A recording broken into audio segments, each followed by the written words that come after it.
The time has come again. I recently finished my fifth book from the OTB crowd, plus one from an OTB ally. Here's the link in case you want to learn more about that community. It's got authors and readers coming together. Today, though, we're going to be looking at those books and see which excite you the most. First, I want to try out the new YouTube quizzes, so let's do a quick one related to those books. With these being hidden gems, these are self-published, aka indie, books. So, in 2023, how many self-published books were there in the US with ISBNs? Okay, with that getting you ready for some books, let's get started. First up is Before the Fall by Ellis Grayson. This is part one of a horror trilogy. What happens when you're just trying to enjoy a normal day in Scotland, then some pesky zombies decide to cause an apocalypse? You might be saying, you run. And I wouldn't disagree with that idea.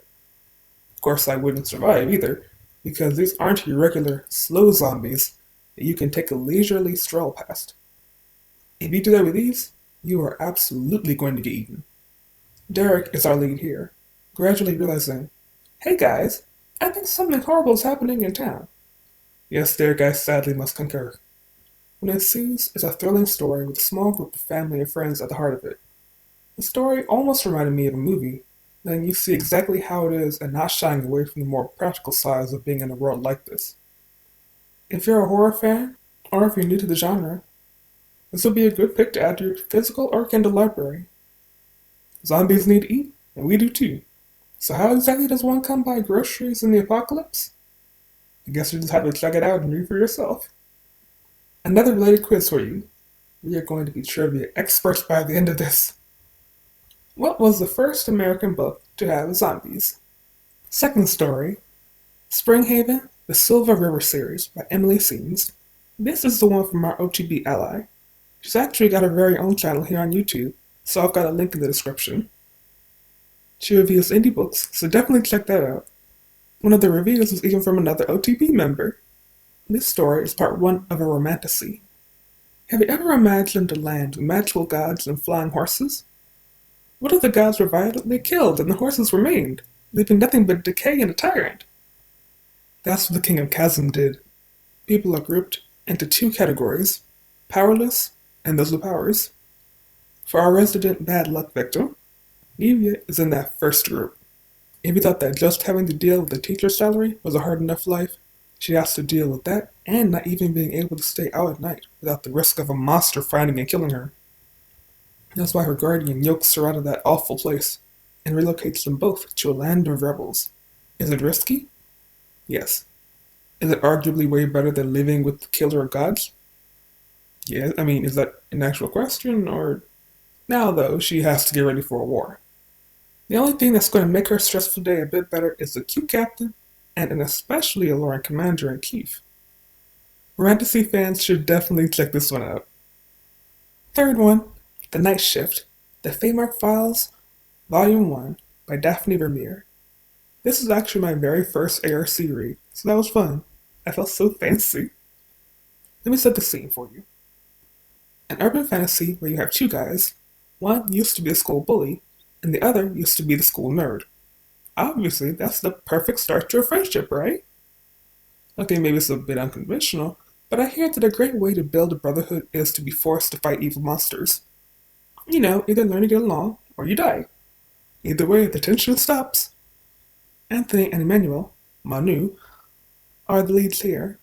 They are one part vigilante, one part secret fairy police, and one part struggling with how to finance all of this, especially for Anthony, who's got a regular job along with this cool, fantastical one.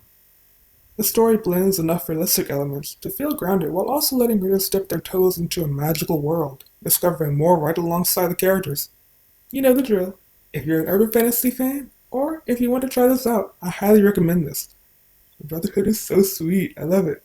Number 4, Hiraeth, Reverie and Resurrection by George LeGray. This is a poetry collection. For any of you that think poetry is just fluffy and sweet, think again. This story gets deep and raw, not shying away from how messy and harmful it can be to be in a relationship with the wrong person. The emotional and mental torment is enough to really create an experience that's interesting to read about. Plus, for everyone who's like, I want to see books in my head, I can't be the only one. This is perfect. The mental imagery is really good for this. If you want to try out some more poems, or if you want to try something different from the usual fiction books, I suggest giving this a try. Another quiz. According to Words Rated, how many copies of poetry books are sold yearly? Again, this is just for the United States because apparently the search engines hate global data. And last but not least, Sisters of Vipers by Alice Sorrentino.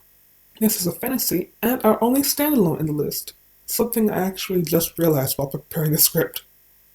Alapora is a magical land, if and only if you're a member of the Holy Ones.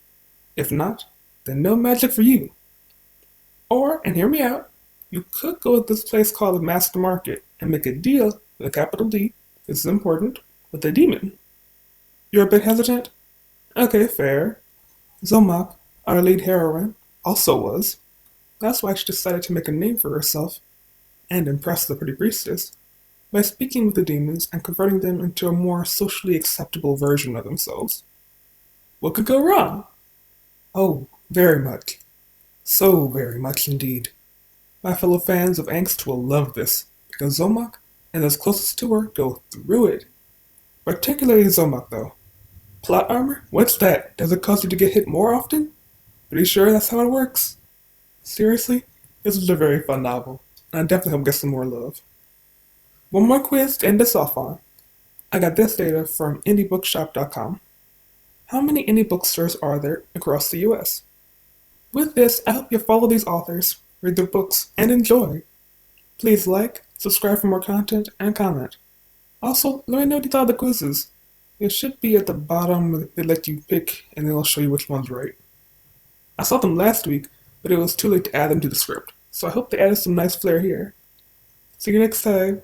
Happy reading.